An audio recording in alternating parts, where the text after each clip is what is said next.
Hi everyone, I'm Shelly from There's No Place Like Home at redheadmom8.wordpress.com. Today's video is going to be short and a little bit more lighthearted simply because my youngest has the stomach bug. So I just wanted to do something that was going to be a little bit easier to create tonight, something that I wasn't going to have to think too much about. But it's still something that is pretty relevant in the homeschooling community, and that is this: homeschooling, the jammies versus dress debate.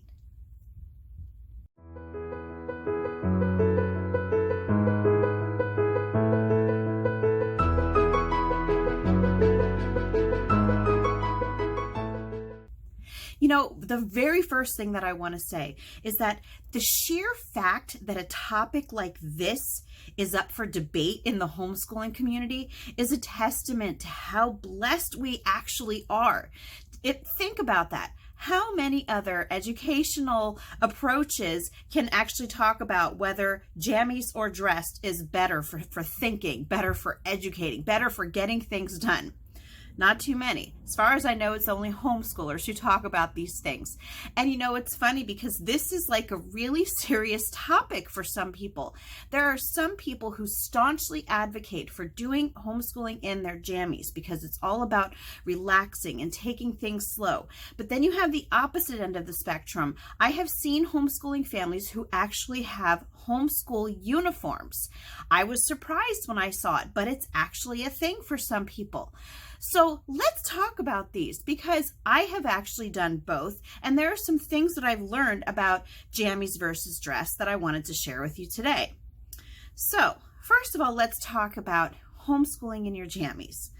Well, what are the advantages of that? Well, for the first thing is freedom.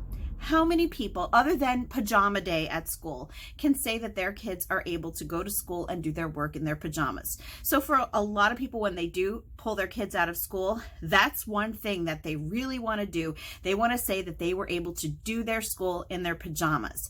But yes, it is associated with a feeling of freedom. It's associated with just feeling relaxed, you know, getting up and having a slow living lifestyle where you don't have to rush around. You don't have to do certain things before you start your day in your homeschooling. It can also mean low stress because if you're not rushing around trying to get ready, trying to do things by a certain time, and you're just kind of easing into your day, sipping a hot chocolate, maybe watching some morning cartoons or watching the snow fall outside, it sounds pretty peaceful, doesn't it? It sounds idyllic. Did I say that right? But there are some downfalls to it that I had noticed when we were doing homeschooling in our jammies almost every day. Sometimes just the fact that we were not getting dressed while we were doing our schoolwork, it made us feel a little bit more tired throughout the day. We just couldn't get ourselves going because having this mentality of being in your pajamas, you never really feel like you've woken up. Some days, you know, there is no effect like that. Some days you're okay and you can, you know, up and at 'em in your jammies, you can get started on your schoolwork. But no, I'm going to be honest. There are those days where just the sheer feeling of still being in your pajamas, it kind of makes you feel the rest of you makes you feel like you can't get going. And it does tend to make you feel a little bit lazy at times. So now let's talk about the dressed aspect of it.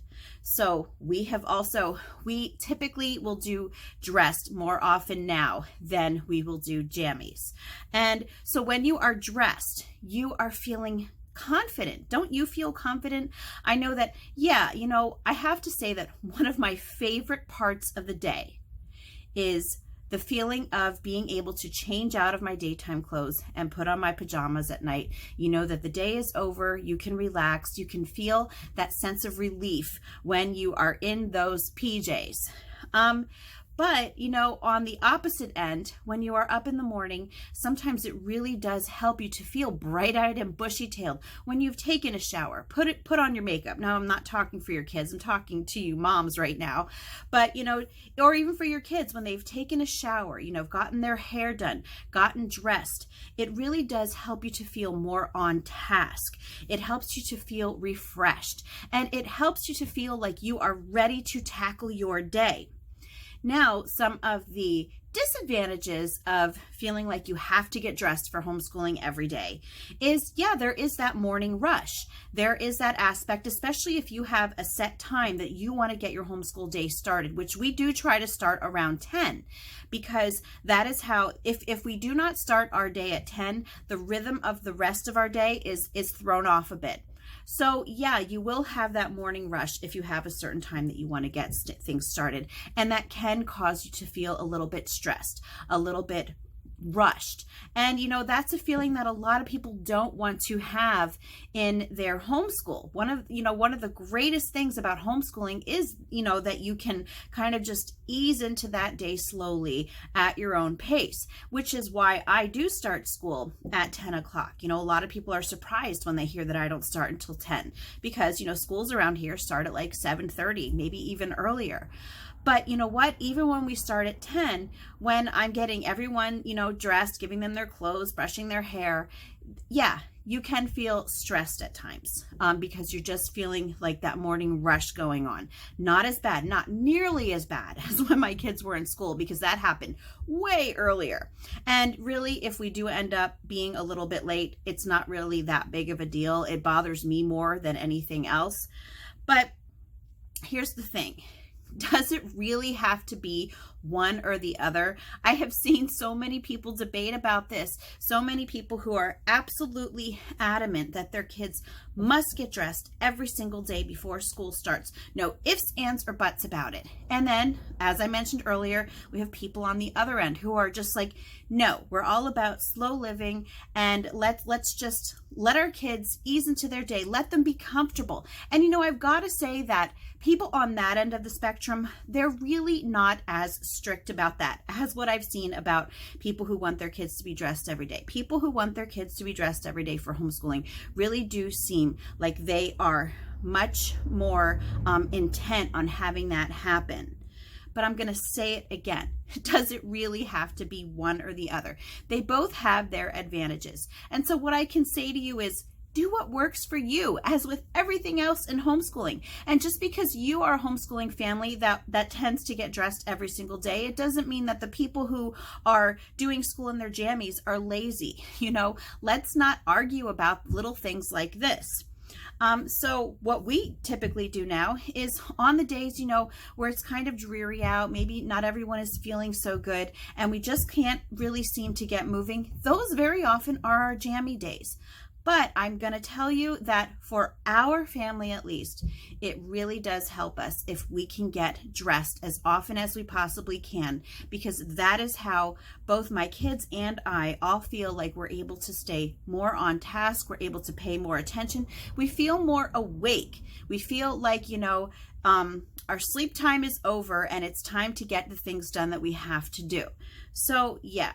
For us, dressed does happen more than jammies does. And it didn't used to be like that for us. That's great English. But, it wasn't like that for us before. Before we were in our jammies a lot. But, this is really about seasons of your life. And, it's all up to you for how you want to do it, as with everything else in your homeschool. Anyway, that's all that I have for you today. If you like this video, give it a thumbs up. If you haven't subscribed yet and would like to hear more of what I have to say, I would love if you would do that. If you have any questions or comments, you can leave one over on Instagram, because YouTube disabled my comments. And if you like my work and would like to check out my Patreon page, I will leave a link in the description box for that as well. And I hope you have a great day.